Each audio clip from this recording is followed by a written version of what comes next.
오늘 누가복음 13장에도 누가복음에만 기록된 기사가 나옵니다. 18회 동안이나 귀신 들려 앓으며 꼬부라져 조금도 펴지 못하는 한 여자를 고쳐주신 사건입니다. 예수님의 복음의 핵심은 하나님 나라입니다. 그런데 이 하나님 나라는 은혜의 나라요 공의와 사랑의 나라이기 때문에 이 세상의 나라와 충돌을 합니다. 그리고 이 세상의 나라에서 살아왔던 우리들은 이 하나님 나라를 잘 이해할 수 없습니다. 그래서 하나님 나라를 주로 예수님은 비유로 또 직접 기사와 이적으로 보여주십니다. 오늘 누가복음 13장에도 겨자씨와 누룩의 비유, 마태복음에도 나오는 그 비유를 말씀해 주십니다. 그런데 오늘 누가복음에서는 그 비유의 말씀을 하시기 전에 이 한 여인을 고쳐주심으로 하나님 나라에 대해서 구체적으로 실질적으로 보여주시고 그 비유를 말씀해 주십니다. 그러니까 오늘 18회 동안이나 귀신 들려 앓으며 꼬부라져 조금도 펴지 못하는 이 한 여자를 고쳐주신 사건은 바로 하나님 나라가 어떤 것인가 하는 것을 설명해 주고 있는 것이지요. 예수님께서 안식일에 한 회당에서 말씀을 가르치고 계셨습니다. 그런데 거기에 18회 동안이나 귀신 들려 앓으며 꼬부라져 조금도 펴지 못하는 한 여자가 있었습니다. 여기 꼬부라졌다라고 번역된 헬라어 쉰킵투사는 함께라는 말과 구부리다라는 말의 합성어로 이중적으로 꼬부라져 있다 이런 의미입니다. 이 여자는 척추가 굳어 한 덩어리로 뭉쳐지고 이중으로 꼬부라져 도저히 허리를 펼 수 없게 된 곱추였던 것입니다. 척추에 관한 병의 특징은 지독히 고통스러운 것입니다. 이 여자는 18회 동안이나 이 지독한 병으로 고통 가운데 있었던 것입니다. 그런데 안식일에 예수님께서 회당에서 가르치고 계실 때 그 자리에 이 여자가 있었습니다. 이 여자를 보고 우리 주님이 불러 이르시되 여자여 네가 네 병에서 놓였다 하시고 안수하시니 여자가 곧 펴고 하나님께 영광을 돌립니다. 여기 예수님이 네 병이 나았다 하지 않으시고 네 병에서 놓였다라고 말씀하신 이유는 이 병이 귀신에게 붙잡혀 생겨난 질병이었기 때문입니다. 귀신에게 붙잡혀 병마에 시달리며 18년 동안이나 앓아온 이 여자를 귀신의 소나기에서 풀어주셨고 질병의 고통에서 놓아주셨습니다. 이 여인 이 병으로 18회 동안 말할 수 없는 고생을 했을 것입니다. 등이 꼬부라져 조금도 펼 수 없어 길을 걸을 때도 꼬부랑 할머니처럼 걸을 수밖에 없었습니다. 잠을 잘 때도 똑바로 누워 잘 수도 없었습니다. 땅만 내려다보며 인생의 희망을 가질 수 없었습니다.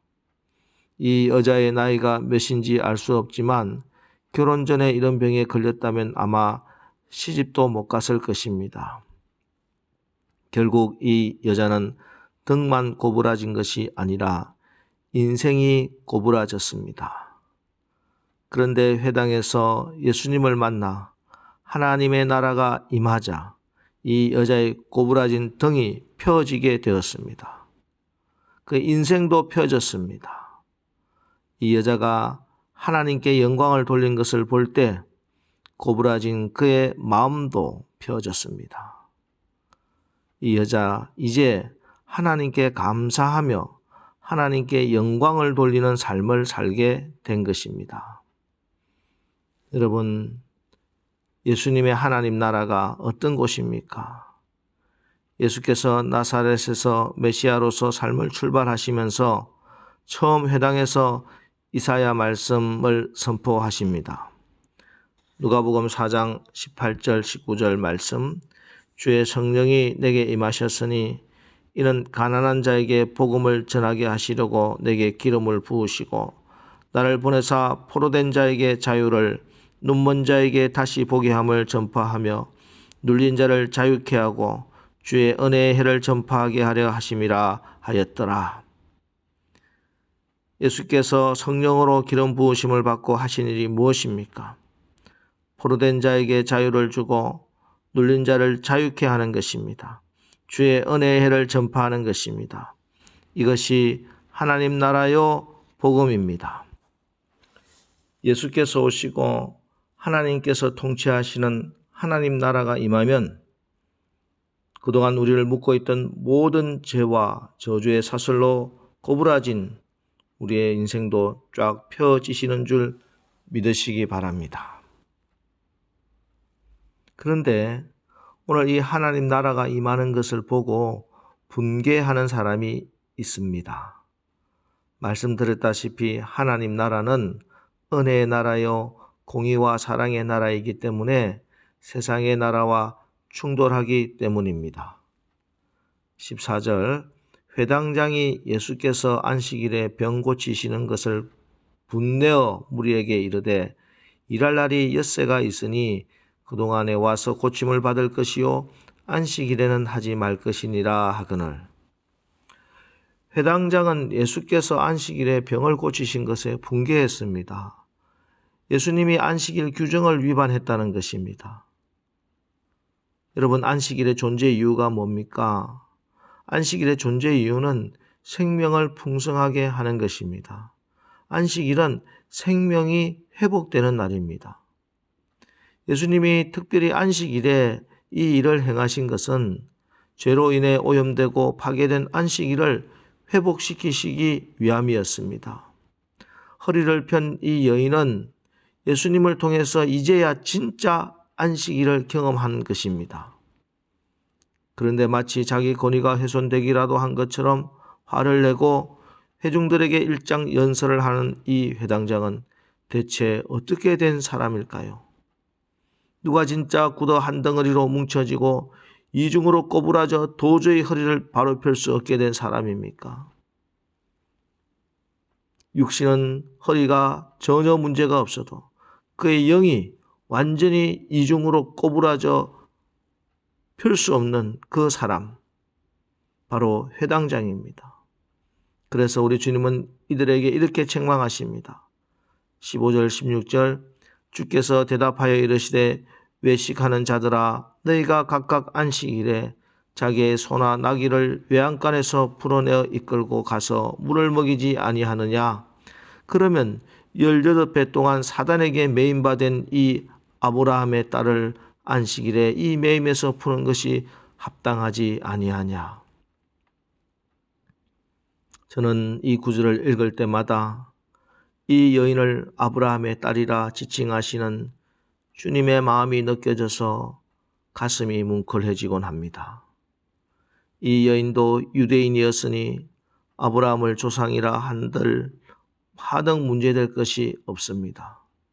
그런데 현실은 그렇지 못했습니다. 분명 아브라함의 딸, 하나님의 자녀임에도 불구하고 오랜 세월 동안 이방인처럼 취급받았던 이 여인이 이제 우리 주님으로 인해 아브라함의 딸로 하나님의 딸로 인정을 받는 것입니다. 여러분, 이 세상 그 누구도 우리를 구원해 줄 수 없습니다. 그 무엇으로도 우리가 구원받을 수 없습니다. 오직 예수 그리스도만이 우리를 구원할 수 있는 능력과 권세와 사랑을 가지신 분이십니다. 오늘 육체의 질병으로 고통 중에 계신 분이 있습니까? 아무리 오래된 고질병도 주님께서 건져내십니다. 마음의 상처를 많이 받아서 가슴에 엉어려진 분들이 있습니까? 믿음으로 주님께 나오면 우리 예수님께서 여러분의 마음의 모든 한과 상처와 엉어리를 풀어주십니다. 치열한 경쟁 사회에서 열등의식과 비교의식, 절망감으로 정신이 쇠약해진 분이 있습니까? 주님께 나오십시오. 주님께서 기쁨과 감사가 넘치는 존재로 변화시켜 주십니다. 그렇습니다. 우리 주님께서는 알코올 중독자도 건져주시고 도박 중독자도 건져주시고 게임 중독자도 건져주십니다. 하나님의 나라가 임하면 모든 고통과 저주로부터 우리를 묶고 있는 모든 것으로부터 건짐을 받고 노임을 받게 되는 것입니다. 여러분, 예수님이 이 땅에 오심으로 이미 우리 가운데 하나님 나라가 임했습니다. 오늘 우리에게 임한 이 하나님 나라는 우리를 묶고 있는 모든 사단의 권세에서 자유케 되는 권능의 나라입니다.